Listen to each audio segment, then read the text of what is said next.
My name is Aretha Graves. I am 70 years old, a retired school principal and a mother of two. For most of my life, I believed that if I gave my children love, discipline, and sacrifice, they would carry me proudly in their hearts forever. I thought motherhood was a bond unbreakable, that no matter how the world changed, the roots I planted would always hold. But life, as I learned on one unforgettable day, has ways of breaking the illusions we hold dearest. The day of my son's wedding should have been the brightest page in my story. I had imagined it countless times, walking into the church, watching Daniel at the altar with pride swelling inside me, seeing him take vows with the woman he loved, and perhaps catching his eye just once, one glance of gratitude for all the years I carried him through sickness, through loneliness, through the storm of widowhood. But when the day came, what awaited me was not pride, not joy, not gratitude. What awaited me was humiliation, delivered in front of every guest, every friend, every pair of watching eyes. It was a crisp morning, the kind that smelled faintly of roses and rain-soaked soil. I pressed the creases out of my navy blue dress one last time before leaving home. My hands trembled as I pinned a corsage, white lilies and small pink roses close to my chest. The petals bruised under my shaking fingers, but I told myself, it's all right. This is a day for beauty, not for fear. I had bought the dress months earlier, though I worried it might be too modest compared to the glamour I knew would surround me. Still, I had chosen dignity. Always dignity. When I stepped into the church, I could feel eyes slide across me, quick glances like whispers. Some smiled politely, others barely noticed me. I saw Daniel at the front, tall and straight, his suit crisp and fitted, his face half hidden under nerves and pride. My heart leapt at toe. The sight of him, my little boy who once held my hand so tightly as we crossed the street. I wanted to wave, but his gaze slipped past me toward the grand entrance, toward her. The bride. She was radiant. I cannot deny it. Her gown flowed like water, her veil shimmered, and her parents walked proudly beside her. They were people of wealth and stature, their presence like a thundercloud commanding attention. I shrank in my pew, clutching my purse to my lap.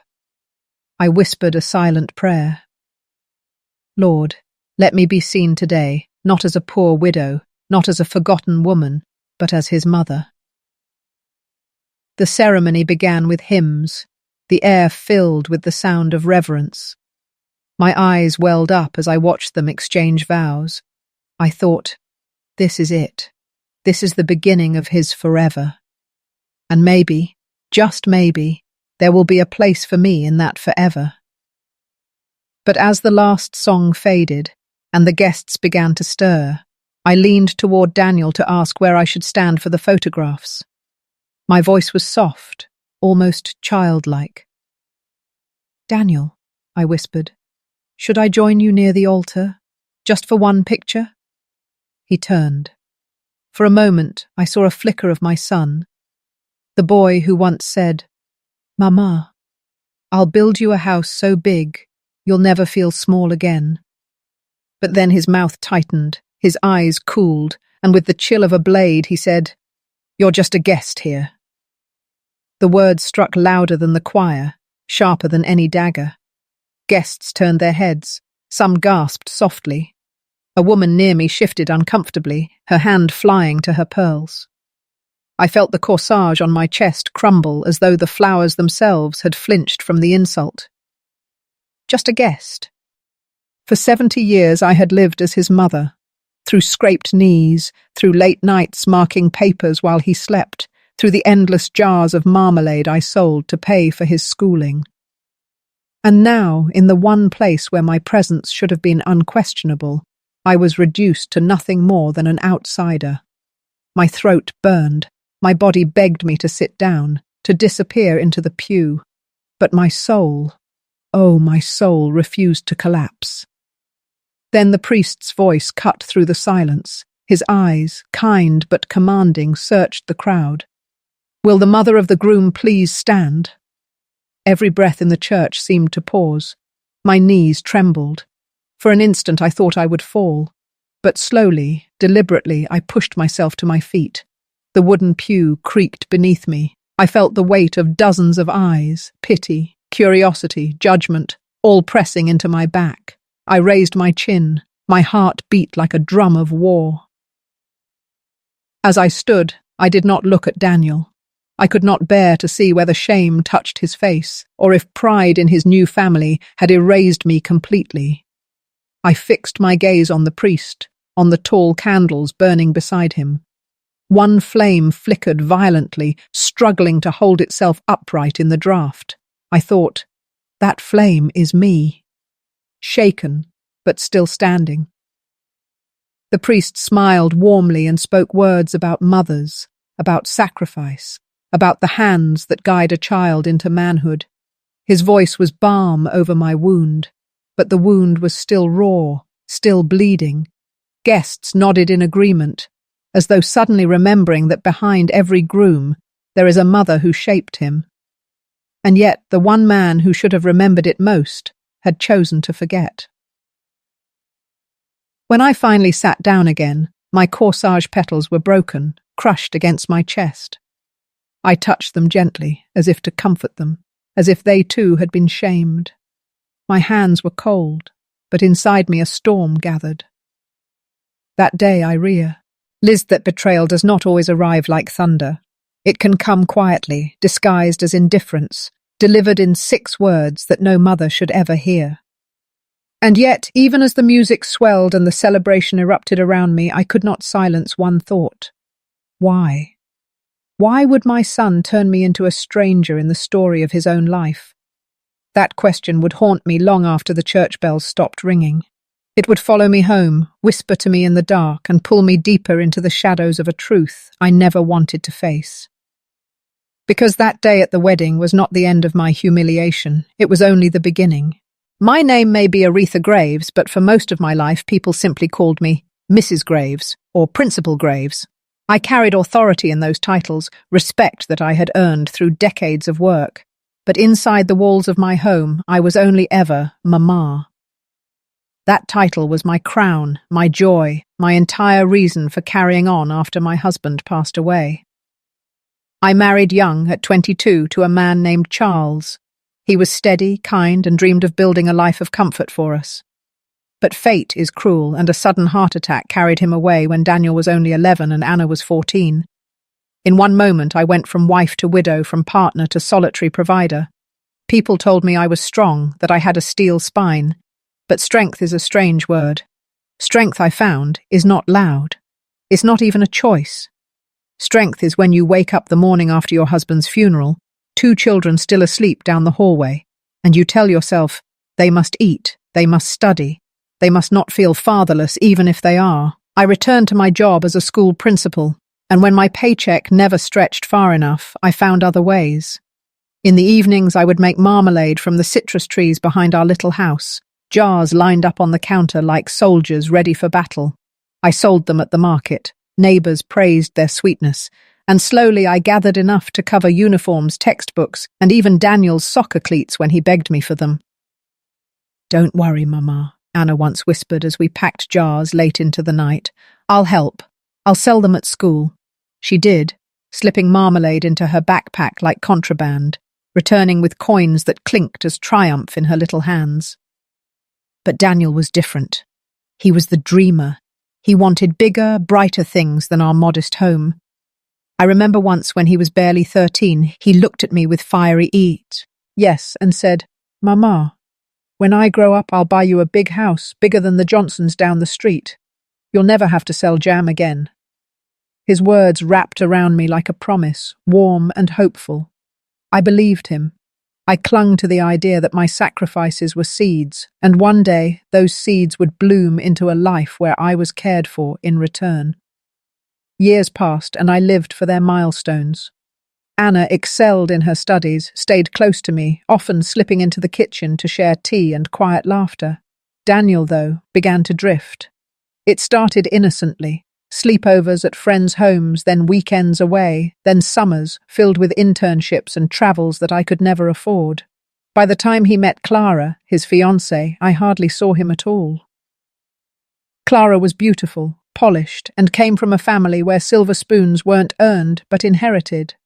Her parents owned property, investments, and carried themselves like royalty at church gatherings. When Daniel brought her home for dinner the first time, I laid out my best tablecloth, roasted chicken, and even opened one of my last jars of marmalade. She smiled politely but barely touched her plate. Her mother, who joined us later, remarked, "Oh, what a quaint little place you have here, Mrs. Graves." Her words dripped like honey laced with venom. From that night on, I felt the distance stretch wider. Daniel dressed differently, spoke differently, and even his laughter, once wild and boyish, became controlled, tailored to fit her world. Where once he had teased me, "Mama, don't work too hard," he now avoided my eyes altogether. Still, I tried to hold on. I ironed his shirts when he visited, sent him home with leftovers, and slipped handwritten notes into his jacket pockets. "Proud of you, son. Love always, Mama." Whether he ever read them, I will never know. One Sunday afternoon, I overheard Clara's father speaking to Daniel on the porch while I washed dishes inside. "You must think about the future," he said, his voice smooth but commanding. "You are marrying into a family with expectations. Appearances matter. We can't have distractions." I dried my hands quickly, pressed myself against the wall and listened. Daniel hesitated before answering. "I know, it's just my mother." But the older man cut him off. "She has her place. Don't confuse affection with obligation. A man must put his new family first." I remember leaning against that wall, heart pounding, realizing in that moment that I was being slowly written out of my own son's life story. I wanted to burst through the door, to shout that I had raised him with every fibre of my being, that I was not some distraction. But I swallowed the words. Silence, I thought, would keep peace. Silence, I told myself, was sacrifice too. In the months leading up to the wedding, my place shrank further. I was not consulted about the guest list, not asked about colours or traditions, not even offered a choice about what role I would play. Invitations were sent without my input. When I timidly asked Daniel, "Should I invite your Aunt Carol?" he replied, "Clara's family has it under control." Each dismissal was a pinprick, but I told myself, it's his wedding. He deserves happiness. Don't burden him. Mothers often tell themselves such lies. And yet, as the wedding drew closer, I noticed something darker beneath the surface. Conversations about property, inheritance, and wealth slipped into Daniel's visits. Clara's family praised his ambition, whispered about merging futures, and smiled in ways that felt more like negotiations than love. My late husband's house, the very roof that sheltered us, seemed suddenly fragile, as though greedy hands had already sketched its division. Through it all, I clung to memories. Daniel running into my arms after school, Daniel falling asleep with marmalade-stained fingers after helping me stir the pot, Daniel whispering promises of big houses and brighter futures. I thought those roots could never be pulled from the soil of his heart. But by the time the wedding arrived, I feared they already had. And as I sat in that pew on the day of his marriage, corsage pinned to my chest, I carried with me not only the weight of 70 years, but also the quiet ache of a truth I could not yet name. That all my sacrifices had not bound him to me, but instead had given him the wings to fly away, and perhaps never return. What I did not know then was that the wedding humiliation, the words, "You're just a guest here," would be only the first crack in a much deeper betrayal, one that would threaten not only my dignity but the very home I had fought to preserve. When the music faded and the priest's words of blessing ended, the church erupted into claps, cheers, and the shuffle of people rising to congratulate the couple. I sat there for a moment longer, frozen in my pew, my son's words echoing inside me like the toll of a bell. "You're just a guest here." I pressed my palm against my chest where the corsage petals had crumpled. They were bruised like I was, still holding their shape, but no longer whole. I wanted to slip away unnoticed, to retreat before anyone else could see the shame that had been laid bare before me. But duty, or perhaps habit, held me in place. Mothers stay, even when their presence is unwanted. Mothers endure, even when endurance costs them their pride. As I slowly rose, Anna was suddenly at my side. My daughter had slipped into the pew behind me during the vows, her hand now gently gripping my elbow. "Mama," she whispered, her voice trembling with quiet rage. "Don't listen to him. You're not just a guest." Her words were a balm, but only a temporary one. I nodded, unable to speak, afraid my voice would betray the tears pressing at the corners of my eyes. The photographer began calling people to the front for pictures. Clara's parents moved quickly, their polished shoes clicking against the church floor like metronomes of authority. They arranged themselves beside the couple, beaming as though they had orchestrated not just a wedding but a merger of empires. Guests jostled around, smiling for the camera, laughter ringing through the church rafters. I hovered near the edge, uncertain. Should I move forward? Should I ask where I belonged? My feet shuffled on the carpet, my fingers twisted the strap of my purse, and in that hesitation, Daniel glanced my way. For the briefest second, our eyes met. I searched his gaze for warmth, for the boy who once knelt in the dirt beside me to plant rose bushes in our yard, proudly calling me his best friend. But his expression was closed, his smile reserved only for the flashes of the camera. Still, I inched forward. "Daniel," I murmured when I reached his side. "Perhaps I can stand near you, just for one picture." He shifted, his smile stiffening, his hand subtly gesturing toward the back. "Later, Mother. Right now it's just their arrangement." Their arrangement. As if I were a misplaced object disrupting the decor. My breath caught in my throat, but before I could retreat, the priest's voice rose again. "Before we conclude this sacred union," he said, "I ask that we recognize the one whose sacrifices shaped the groom into the man he is today. Will the mother of the groom please stand?" The words struck like a beam of light through the gloom. A hush swept over the guests. I felt Anna's hand squeeze mine, urging me forward. My legs trembled, but I stood. The creak of the pew echoed in the silence. Dozens of eyes turned toward me, some warm, some curious, some pitying. Clara's parents looked displeased, as though the priest had ruined their carefully painted portrait.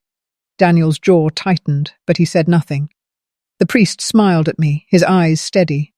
A mother carries the weight of sleepless nights, of sacrifices unseen, of love given without condition. Today we honor that labor, that love, which allowed this young man to stand at this altar. The words washed over me, each syllable pressing against the wound Daniel had opened. I wanted to weep, not from sorrow, but from the sudden reminder that someone, anyone, still saw me, still recognized my place. When I sat down again, whispers rippled through the pews. Some guests leaned toward one another, murmuring about how touching it was, how rare for such recognition to be given. But others glanced at me with raised brows, as though my standing there had been an intrusion rather than an honor.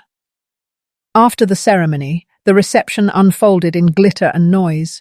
Chandeliers sparkled above long tables laden with food I had never cooked, wine I had never poured, and traditions that were not my own. Clara's family moved through the crowd like royalty, their voices carrying authority, their laughter commanding attention. I lingered at the edges, a shadow against their brilliance. When I approached Daniel to offer a small gift, a silver pen that once belonged to his father, he accepted it with a polite smile. "Thank you, Mother," he said, his voice careful, measured, as though rehearsed. Then he turned swiftly back to Clara's father, who was already launching into a discussion about investments and property. I clutched my empty hands together, the absence of the pen feeling heavier than its presence ever had. Later, when the bride tossed her bouquet and the dance floor erupted in joy, I found myself seated alone at a table in the corner. Anna danced nearby, her eyes darting back to me often, her smile faltering each time she saw my solitude. I waved her on, forcing a smile. "Enjoy yourself, my darling," I thought. "Don't let my sadness stain your evening." But inside, I was drowning. Every toast that excluded me, every laughter-filled circle I was not invited into, every glance that brushed past me was another stone dragging me under. When the evening ended and the couple departed, under a shower of rose petals, I remained behind, sweeping petals from my lap. The corsage pinned to my dress had withered, its petals curling, its fragrance gone. I touched it gently, whispering to myself, "Even flowers are treated more gently than I was today." As the last guests filed out, Anna approached me with tears in her eyes. "Mama," she whispered, "I'll never leave you behind." I smiled at her, but my heart ached with a question that refused to release me. Why had Daniel pushed me aside so easily? What force had stolen my son from me, turned me into nothing more than a guest in his life? That night, as I lay awake in my bed, the answer had not yet revealed itself. But the silence in my home, the emptiness of Daniel's absence, whispered that the wedding was not just a celebration, it was the beginning of a divide that would soon tear everything apart. In the days after the wedding, my house felt quieter than ever. It wasn't the soft, comforting quiet of early mornings with tea brewing. It was the heavy silence of absence, of something that had been stolen and could not be returned. I wandered from room to room, looking at framed photographs of Daniel as a boy, his gap-toothed grin, his messy hair after soccer, his arms slung over Anna's shoulders. Those pictures felt like ghosts staring back at me with a question I couldn't answer. How did we become strangers?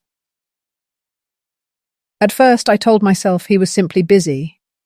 Marriage, new routines, responsibilities. Surely he would call. Surely he would invite me for Sunday dinners, ask for my advice on setting up his home, even just drop by with Clara to share a meal. But the days turned into weeks, and the phone remained still on its cradle, silent as a grave. One afternoon, I decided to go to their house. I baked cornbread, Daniel's favourite, and carried it carefully in a basket wrapped in a clean cloth. My heart fluttered as I stood at their gate, pressing the bell. The maid appeared, her eyes darting nervously. "Madam," she said, "they're not home." But over her shoulder I heard it. Daniel's laugh, warm and full, drifting out from inside. The kind of laugh he once shared only with me. I froze, clutching the basket tighter. "Please," I whispered, "just tell him his mother came." She shook her head, closed the gate, and disappeared. I stood there for several minutes, staring at the iron bars, until the cornbread cooled in my hands, as heavy as my shame. That night, I sat at the kitchen table, the untouched cornbread before me. Anna came in, placed her hand over mine, and whispered, "Mama, stop going to them. If Daniel wants you, he'll come." Her eyes were firm, protective, but my heart couldn't accept it. A mother doesn't give up so easily. So I tried again in different ways. I wrote Eta's short, gentle notes. "I'm thinking of you, son. I hope you're well. Your father would be proud." Weeks passed without a reply. I brought small gifts, marmalade jars, embroidered hand towels, but they never reached his hands. Either Clara intercepted them or Daniel ignored them. Every rejection was another cut, and soon I was bleeding in places no one could see. At church, whispers followed me. Some said Clara's family was protective, that they wanted to shield the young couple from interference. Others hinted at something colder, that Clara's parents wanted Daniel for themselves, to shape him into their heir, their puppet. I pretended not to hear, but the whispers burrowed deep. One Sunday after service, Clara's mother approached me, her perfume sharp, her smile thin. "Mrs. Graves," she said sweetly, Daniel and Clara are adjusting beautifully. Of course, it's important for them to focus on each other now. I'm sure you understand that too much. Outside influence can be overwhelming. Her words were sugar-coated daggers. I nodded politely, though inside my chest burned. Outside influence, I thought. I am his mother, not some meddling stranger. The weeks stretched into months. Birthdays came and went without calls. Holidays passed with empty chairs at my table. I clung to Anna's presence, her quiet loyalty, but even she could not fill the hollow Daniel left behind. Then came the first mention of the house. Clara's father invited me to tea one afternoon. His tone was casual, but his eyes gleamed with calculation. "You're living alone now, Mrs. Graves," he said, swirling sugar into his cup.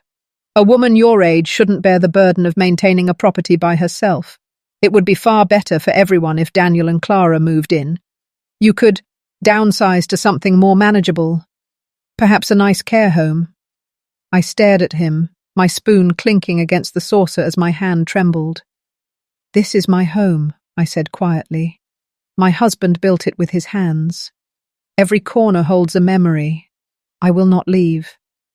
He smiled, unbothered. "Think about it. It's practical. And what better way to ensure Daniel and Clara start strong than by gifting them the very foundation you and your husband built?" That night, I sat awake, staring at the ceiling. The words "care home" echoed like a curse. I thought of Charles, of the promise we made to raise our children in love, to keep this house as their anchor. Now it seemed that promise was being twisted into a debt, one they demanded I repay with my dignity. The battle had begun, though I hadn't chosen it. Anna noticed my worry. "They want the house, don't they?" she asked one evening, her voice sharp with anger. I nodded. She clenched her fists. "Over my dead body, Mama. You're not leaving this home." But deep down, I feared she was right. Daniel was slipping further into their grasp. When I tried to speak with him, when I finally cornered him outside the church one Sunday, he avoided my eyes. "Mother," he said softly, "you don't understand. Clara's family has plans for us. They only want what's best." I grabbed his hand, tears spilling down my cheeks. "And what about me, Daniel? What about the woman who raised you, who gave up everything so you could stand here today? Am I not what's best too?" For a flick, his eyes softened. But then Clara appeared, her arm slipping into his, her voice silken. "Daniel, we're late." He pulled his hand from mine and walked away. I stood there on the church steps, feeling as though the ground had disappeared beneath me. Guests streamed past, some glancing with pity, others pretending not to see. I straightened my back, lifted my chin, and walked home alone. But inside me the storm was growing. I could endure distance, I could endure silence, but I could not endure theft, not of my dignity, not of my home, and though I did not know how yet, I vowed that I would not let them erase me so easily. Because a mother may be cast aside, but she is never truly defeated. The day I learned the full truth began like any other, ordinary, quiet, deceptive in its calm. I had been sweeping the porch when Anna hurried up the path, her face pale, her hands gripping a folded paper as though it burned her. "Mama," she said, pressing it into my palm, "you need to see this." It was a draft document, an agreement, typed and stamped with a notary's mark. The words swam before my eyes. Transfer of property. Joint ownership. Daniel Graves and Clara Whitmore. My house, my sanctuary, the place where Charles's laughter still lingered in the walls, had been reduced to a line on a page ready to be signed away. My knees nearly buckled. I leaned against the porch rail, the broom clattering to the ground. Where did you get this?" I whispered. Anna's eyes burned with fury. "A friend at the notary's office. She said Daniel and Clara's father came in last week, preparing the papers. They want you to sign over the deed. They're calling it a gift, Mama. A gift. A gift." as though the blood I poured into this home, the nights of hunger, the jars of marmalade I sold to keep the lights on, were some trinket to be wrapped in ribbon and handed over. My vision blurred, not from age but from rage. That evening Daniel came by, his visits now rare but always calculated. He sat stiffly at the kitchen table, his hands folded as though rehearsing a speech. Clara didn't come. She rarely entered my home anymore, perhaps afraid of the truth it held. "Mother," he began, his voice careful, "we need to talk about the house." I said nothing, only set a cup of tea before him. The steam rose between us like a barrier. He cleared his throat. "It's too big for you now. Too much work. Clara's parents believe it would be practical for Clara and me to move in. You could downsize, live somewhere easier. A care home, maybe. You'd have company, nurses. You wouldn't be alone." The word at care home struck again, this time straight to my soul. My hands trembled as I placed them flat on the table. "Daniel," I said quietly, "do you know what this house is? Do you know what every brick cost me?" He shifted uncomfortably. "I know, Mother, but—" I leaned closer, my voice rising. "This is the house your father built with his own hands. This is where I stayed awake sewing buttons back on your shirts, where I nursed you through fevers, where Anna learned to braid her hair before school. And now you sit here, telling me it's too much for me, that I should surrender it to strangers." His jaw tightened, his eyes darting to the floor. "It's not like that. It's practical. You'll be taken care of." I laughed bitterly, though there was no joy in the sound. "Taken care of? By whom, Daniel? By people who treat me as an inconvenience? By a wife who cannot even eat at my table without wrinkling her nose? By in-laws who smile at me with teeth sharp enough to cut glass?" He said nothing. His silence was worse than words. At last he slid a paper from his pocket, carefully unfolding it on the table. It was the same document Anna had shown me. "Just sign, Mother. It will make things easier for everyone." My chest burned. My hand hovered over the page, not to sign, but to seize it. I held it up, my voice trembling with fury. "Easier for who, Daniel? For you to erase me? For Clara's father to add another property to his empire? Tell me, my son, what have I become in your eyes? A burden? A liability? A guest even in the home where I raised you?" He flinched at the word guest. I saw it, just for a flicker, shame in his eyes. But then he straightened, masking it with resolve. "It's for the best," he muttered. I pressed the paper flat against the table, then slowly tore it in half. The sound of ripping echoed in the small kitchen, louder than thunder. "Over my dead body," I whispered. "This house is mine until I take my last breath, not yours to give, not theirs to claim." Daniel rose abruptly, his chair scraping against the floor, his face flushed, his fists clenched, but he said nothing more. Without a word he turned and left. The slam of the door rattled the windows. When the silence returned, I collapsed into the chair, the torn paper trembling in my hands. Anna rushed to me, her arms wrapping around my shoulders. "You did the right thing, Mama," she whispered. "Don't let them break you." But as I held those torn pieces, I knew the battle was far from over. Clara's family would not retreat so easily. Their greed was too deep, their influence too strong. And Daniel, my Daniel, was tangled in their web, too blind or too weak to break free. That night, I sat by the window, staring out at the garden Charles once planted. The roses he loved so much were in bloom, their fragrance drifting through the air. I touched the keys in my pocket, the keys to the house, the last symbol of my authority. I clenched them tight until the edges bit into my palm.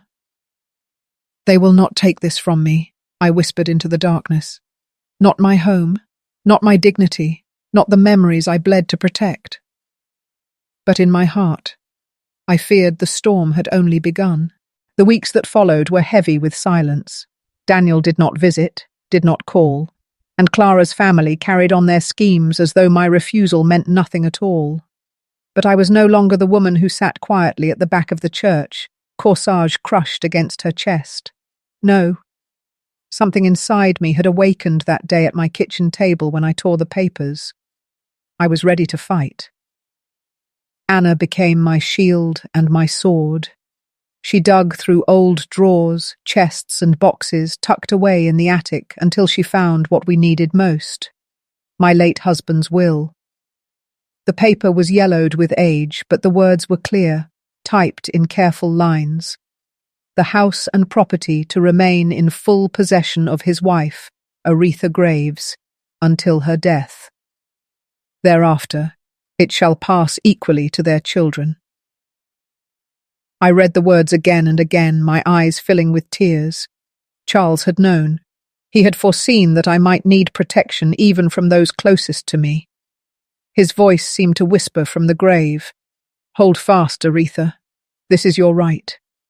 With Anna's insistence, I met with a lawyer, a friend of hers from college. He studied the will carefully, nodding. "They cannot touch it," he said firmly, "not without your consent. And if they try, the law will be on your side." Those words gave me strength. Still, strength alone was not enough. I needed to show them, to make them face the truth, not in whispers or private conversations, but in the full light of day. The chance came sooner than I expected. Clara's family arranged a dinner, ostensibly a celebration of Daniel's new promotion, but everyone knew what it was truly about: another attempt to corner me into surrender. Invitations were sent to extended relatives, family friends, people whose opinions mattered in our community. Anna urged me to go. "Mama, it's time," she said, her eyes fierce. "Don't let them keep weaving lies in silence. Let the truth speak for itself." I dressed with care that evening, not in new finery, but in a simple burgundy dress Charles had always admired. I pinned a small gold brooch, his gift from our 20th anniversary, to my collar. I carried the will in my purse, folded neatly, heavy as justice itself. When I arrived, the Whitmore estate glittered with chandeliers and laughter. Long tables gleamed with silverware, glasses sparkled, and servants floated like shadows. Clara's parents moved from guest to guest, their smiles wide, their words smooth as silk. Daniel sat beside Clara, his posture stiff, his eyes clouded. I took my seat quietly, listening as conversation flowed around me. Toasts were made to Daniel's success, to Clara's beauty, to the bright future of their union. I clapped politely, though my heart burned with each word that erased my presence. Then Clara's father rose, his glass lifted high. "To family," he declared, his voice commanding the room, "to the merging of two great houses, and to new beginnings that will be built on strong foundations, quite literally in some cases." He chuckled, glancing at Daniel, then at me, his meaning sharp as a blade. The room erupted in polite laughter. My pulse quickened. This was the moment. I pushed back my chair and rose. The room fell into uneasy silence, eyes turning toward me, surprise etched on every face. I reached into my purse, drew out the folded paper, and laid it flat on the gleaming table before me. "My husband's will," I said clearly, my voice steady, though my hands trembled. "The words he left to protect this home, the home he built with his own 2 hands. It states plainly that this house belongs to me until my death. Only then shall it pass to my children, not before, not to outsiders, not to opportunists." A murmur rippled through the room. Clara's mother stiffened, her smile frozen. Clara's father's jaw clenched, his hand tightening around his glass. Daniel's face paled. He looked at the document as though it were a ghost rising from the past. "Mother," he began softly, but I cut him off.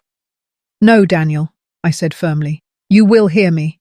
This house is more than wood and stone. It is every sacrifice I made, every sleepless night, every jar of marmalade I sold, every prayer I whispered over you when you were a boy. It is the roof that sheltered us when your father left us too soon, and it will not be taken from me while I draw breath." My voice grew stronger, fueled by years of swallowed silence. You told me I was just a guest at your wedding, but let me tell you this. I am not a guest in my own life, in my own home, or in the legacy your father and I built. I am its keeper.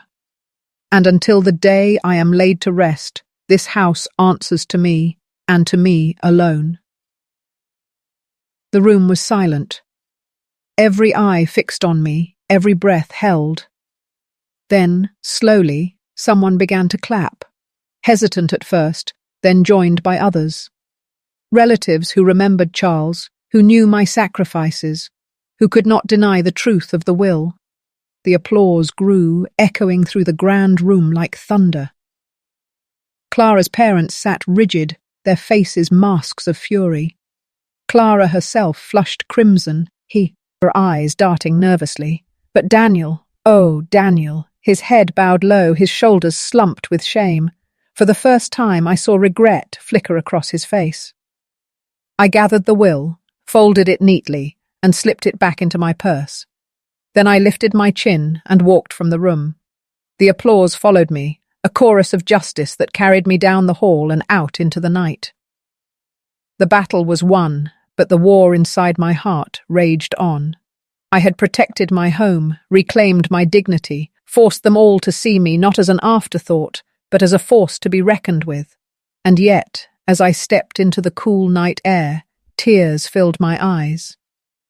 Because though I had won, I had also lost.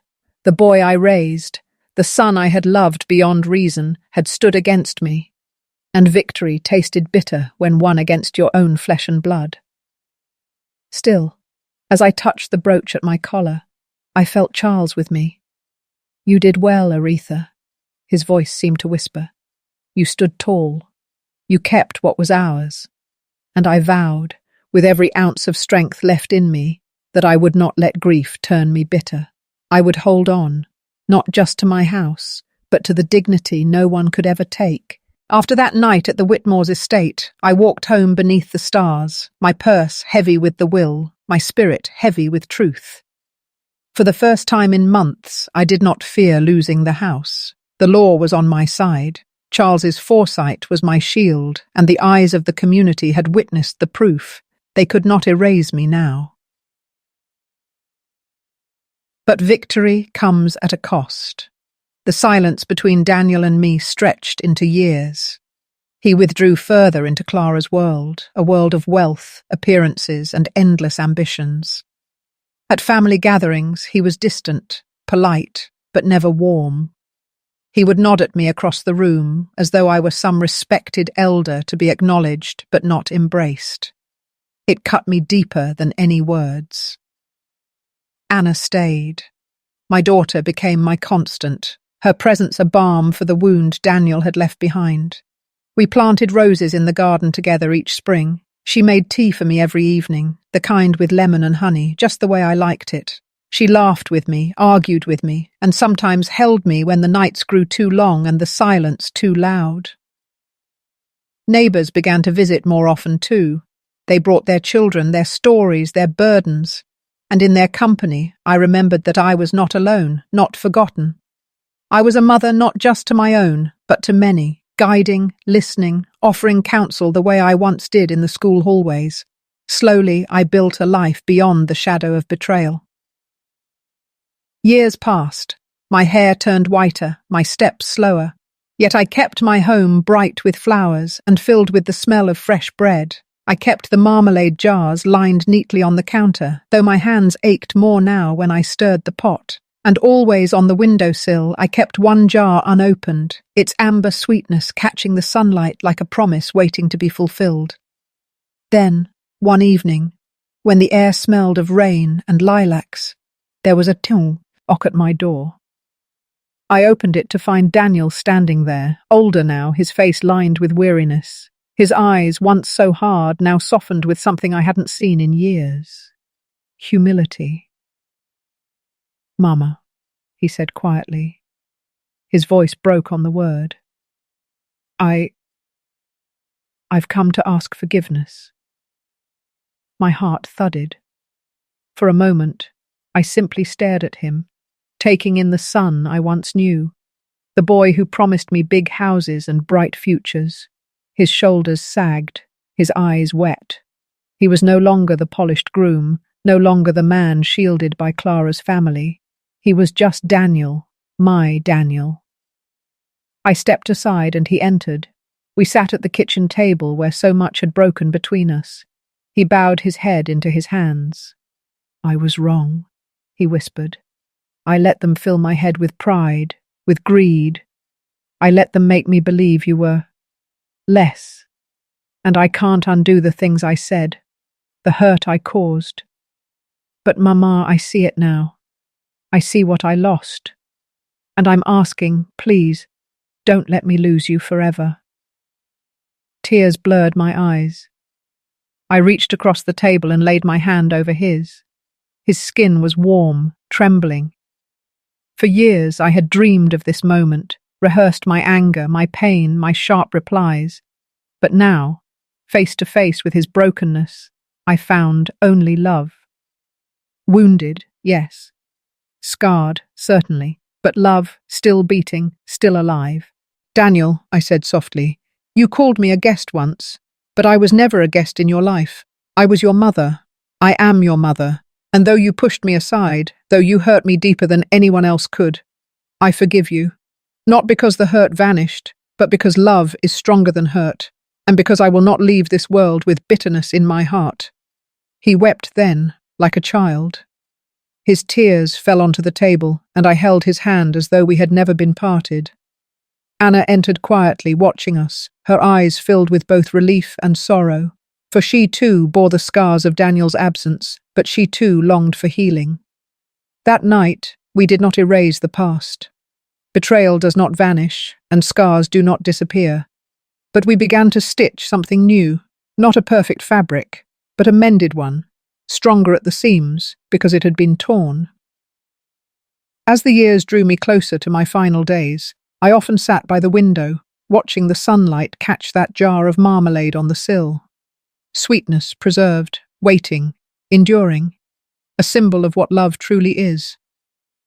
And when neighbours asked me what lesson I had learned through it all, I told them this: a house can be inherited, but love cannot. Respect is not written in wills, it is written in hearts. My son once called me a guest, but I know now I was always the home.